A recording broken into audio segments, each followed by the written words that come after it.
Los lagos y humedales ubicados en las áreas periféricas de la joven Santa Fe cumplieron una labor protagónica en la evolución histórica de la ciudad.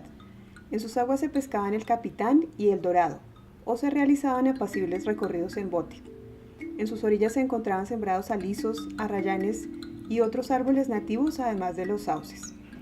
Hacia finales del siglo XVIII, el emergente problema sanitario de la ciudad se agudizaba a causa del crecimiento de la población, que rozaba los 20.000 habitantes, debido a la ausencia de redes de acueducto, alcantarillado o sistemas de recolección de basuras adecuados.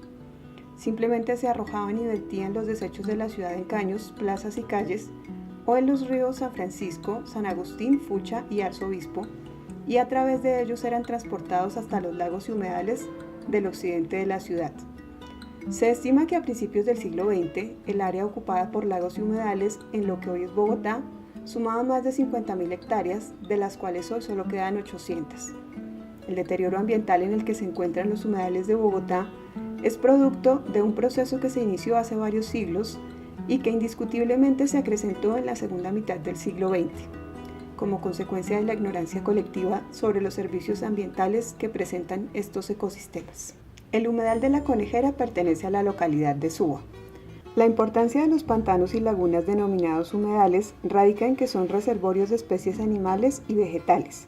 Son vitales sistemas que sirven para amortiguar los desastres provocados en épocas de lluvias, previniendo de manera natural las inundaciones.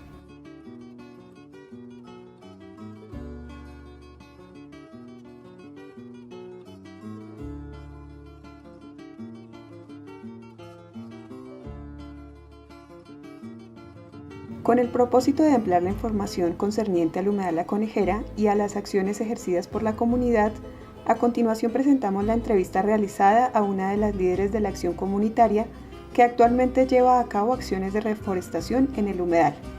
Adicionalmente incluimos el testimonio de uno de los integrantes del campamento asentado en el humedal durante los años 2014 y 2015, quien nos comparte información relacionada con los objetivos y logros alcanzados por dicha iniciativa. Finalmente, el profesor Bateman, desde una perspectiva histórica, política, económica, medioambiental y jurídica, nos aporta información clave para la comprensión de estas problemáticas.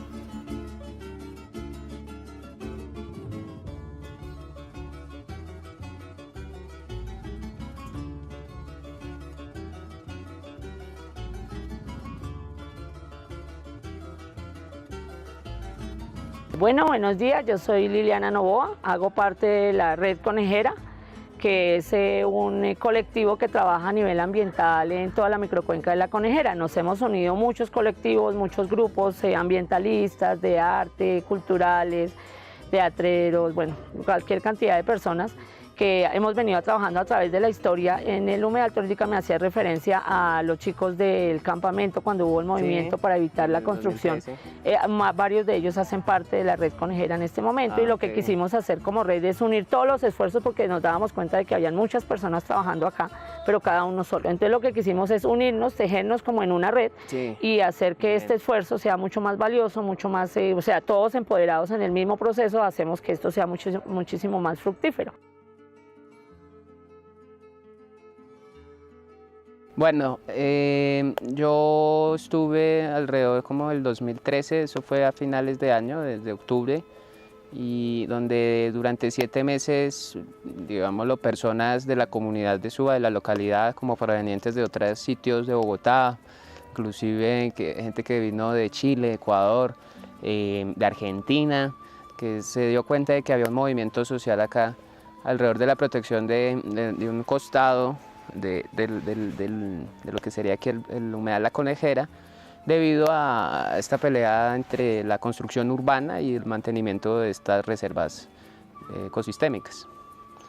Entonces, para ello se hizo lo que se llamó un campamento, que surgió a raíz de una acción popular que veía como daños irreparables la construcción de unos edificios asentados en la parte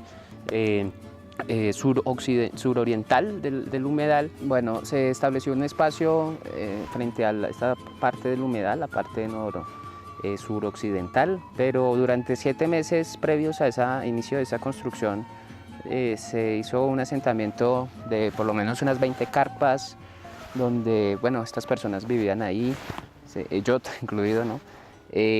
Digamos que se puso la necesidad de una construcción hecha en madera, como una pequeña casa, donde se hacía el tema de cocinar, el tema de pues, mantener, digámoslo, ciertos utensilios que utilizábamos inclusive para empezar a sembrar. Se hizo una minga, se hizo ahí una huerta que duró aproximadamente 7 meses, donde se hizo un conocimiento de las plantas nativas de la zona, se hizo pues mirar como factible la posibilidad de esas huertas urbanas, ¿no? Que están como en esa capacidad de proveer alimentación. Para la época en que estábamos los 7 meses acá haciendo como el conocimiento, veía muchos problemas, ¿no? Empezando por el tema de qué se hace con los residuos, que llegan de la ciudad y terminan llegando a esta zona, el tema de la contaminación auditiva, el tema de la contaminación lumínica y digamos lo que, bueno, esas situaciones al día de hoy siguen sin resolverse. Yo pienso que lo que viene de acá es una cuestión que si no se advierte desde un conocimiento y unas propuestas, la cosa puede empeorar en cuanto a la sobrevivencia o el mantenimiento de este ecosistema. Podríamos decir que se cumplió con la labor de dar a conocer, digámoslo en términos generales, también hubo ese acercamiento, una preocupación social, podríamos decir que eso es uno de los logros, como tratar de salir de esas problemáticas personales e individuales y remontar la mirada hacia algo mucho más general y que en efecto tiene que ver con toda Bogotá y no solo con toda Bogotá sino pues con toda, digamos, el territorio, bueno, una parte de lo que va a ser la conexión entre los cerros y el río Bogotá.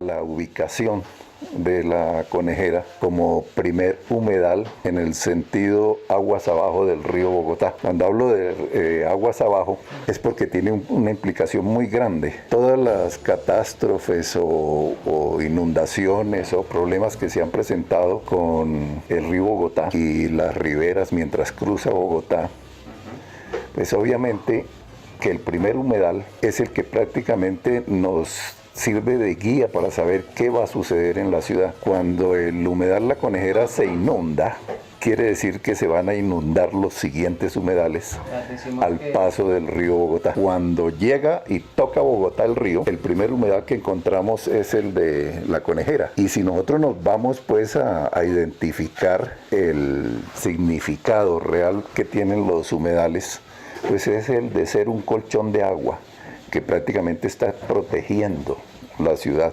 Al ser colchón de agua, lo que suceda con el humedal La Conejera sucede con los demás. Un humedal es un ecosistema mixto que tiene una zona acuática y una zona terrestre. Que tiene unas características muy específicas, lo cual le confieren unos servicios ecosistémicos muy importantes, dentro de los cuales podemos nombrar que son mitigadores del cambio climático, están ayudando a purificar nuestro aire, son reguladores del ciclo hídrico, evitan inundaciones, son reservorios del acervo genético y de la biodiversidad tanto florística como faunística presente en nuestra ciudad. El cerro, bueno, ya dije, genera la quebrada La Salitrosa. La quebrada La Salitrosa es la que surte sus aguas aquí al humedal La Conejera y luego el humedal La Conejera surte sus aguas hasta el río Bogotá. Entonces todo ese territorio desde el cerro hasta el río Bogotá es lo que llamamos la microcuenca de La Conejera. Marcela hace un momento nos mencionaba que había una posibilidad de que acá se siguiera construyendo.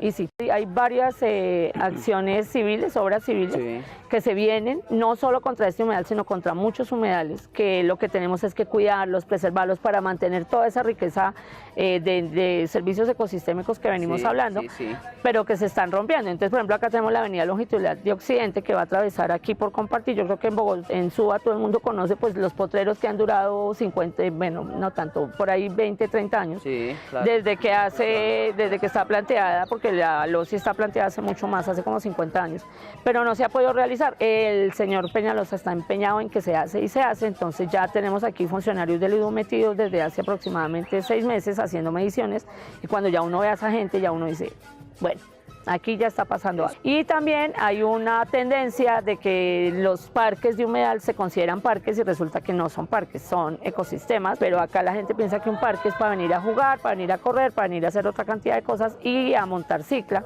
Entonces está la tendencia a que se hagan ciclorrutas dentro de los ecosistemas para que la gente pueda ir a disfrutar de los ecosistemas. Y eso está planeado, hay unos corredores ecológicos que llaman y están llenos de ciclorrutas, de comederitos, de cositos para poner la basura, de no sé, hasta aulas ambientales en donde pues es traer una infraestructura totalmente diferente a lo que conocemos como humedal y lo que nosotros queremos que se conserve tal cual como está. Entonces así ya hay varios proyectos en Tibabuyes, acá en Conejera, en la avenida Longitud de Occidente que les decía ahorita, afecta 3 humedales. Este lo fracciona el humedal Tibabuyes y al humedal de Capellanía, que es un humedal pequeñito, a ese sí lo mata completamente. Bueno, muy bien. Vemos que son múltiples los problemas. Las problemáticas son muchas. Los problemas inclusive de contaminación que tiene el humedal, ¿no? O sea, sí, claro. Uno camina y sí se nota ese... Claro, por ejemplo decimos nosotros, bueno, que se necesitan las ciclorrutas y eso, la plata está saliendo del acueducto. Y el acueducto debería estar dedicado más bien a encontrar todas las conexiones cerradas que le caen a los cuerpos de agua y a los humedales para poder corregirlas y que la calidad del agua de estos ecosistemas mejore, porque le estamos vertiendo las aguas cerradas, las aguas servidas de la zona urbana, y eso se tiene que primero identificar y luego corregir.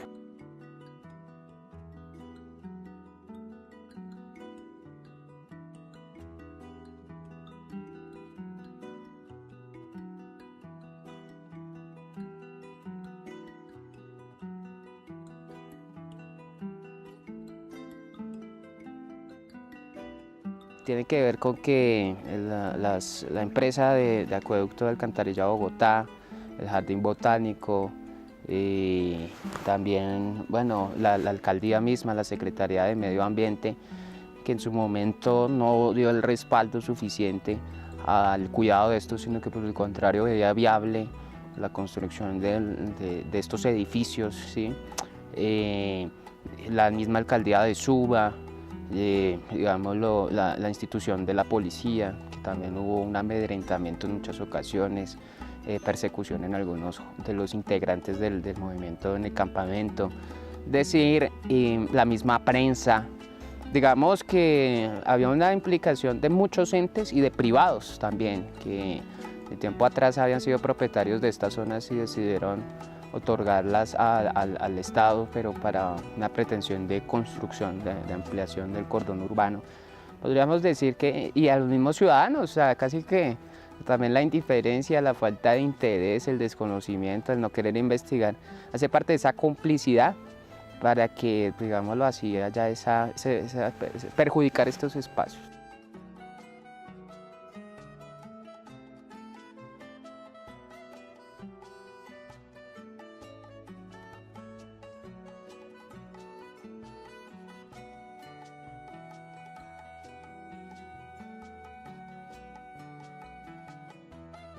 El primer humedal que realmente se trató de certificar con el famoso convenio que se hizo de los humedales a nivel internacional, el convenio Ramsar, pues fue el humedal La Conejera. Sin embargo, es el humedal que más descuidado está prácticamente en Bogotá, frente a los 13 que ellos quieren hacerle creer a la gente que son los humedales de Bogotá. Bogotá tiene 53 humedales. De los 53 humedales en este momento se habla únicamente de 13, 15, pero si uno mira realmente esos 13 o 15 se reducen a 7 u 8, donde hay una intervención, por ejemplo el caso de la Avenida El Dorado, el caso de la Autopista Norte, el caso de la Carrera 68, que realmente han fraccionado los humedales. Entonces se vive tras una mentira de tratar de decirle a los ciudadanos lo que no está sucediendo realmente con los humedales. Cuando uno habla con la Secretaría de Ambiente, ellos se oponen, por ejemplo, al cerramiento de los humedales y dicen que realmente la ciudadanía debía tener acceso directo sin necesidad de ninguna cerca, porque había que es decir, el espacio público debía ser visitado por todo el mundo, pero lo que no se dan cuenta es que nosotros no estamos educados para eso. Se saltaron 23 normas ambientales, pero con una facilidad única para lograr hacer que un político hiciera un proyecto de vivienda donde él lo creía conveniente. ¿Por qué? Porque los terrenos le resultaban económicos, baratos. Y podía trabajar la venta de esos apartamentos de una forma muy rentable. En la parte de los humedales, en este momento es muy difícil. Es muy difícil porque la parte ambiental ha sido muy maltratada. No se ha podido trabajar ni siquiera la parte de la Defensoría Ciudadana porque no se deja. Es decir, todos los humedales han tenido problemas y cuando ha querido participar la ciudadanía para proteger esos sectores, el mismo gobierno no los ha dejado. Es más, el caso del ESMAD, que lo están mandando permanentemente, cada vez que hay una defensa de humedales o de ciertos sectores, ¿sí?, ambientales, los ESMAD no se hicieron para eso. Y sin embargo, hoy en día están utilizando técnicas que no son convencionales para detener pues la defensa ciudadana de las cuestiones, y siempre sale perdiendo la ciudadanía porque el gobierno no le interesa de ninguna forma pues realmente que esos sectores se mantengan. Poner en el juego de la realidad la lucha por intereses humanistas y universales es algo que quizá ocurra en el mundo, pero en Colombia las grandes tragedias son acalladas por una indiferencia nerviosa y cobarde. El silencio se impuso en lo que antes era un espacio de festejo, bulla y alegría, diálogo constante y debates imparables. Ahora, quien llegue a este sitio se encontrará con unos viejos edificios que obstaculizan lo que antes era el camino del ocaso. Y como otras tantas historias de espacios destruidos por la mano humana, terminará siendo esta la historia de un proyecto de construcción urbana que parece en nada afectar al espacio en el que se ubica. Es esto, finalmente, la desgracia de naturalizar los cambios hechos por el hombre en su empeño por dominar y someter a la naturaleza.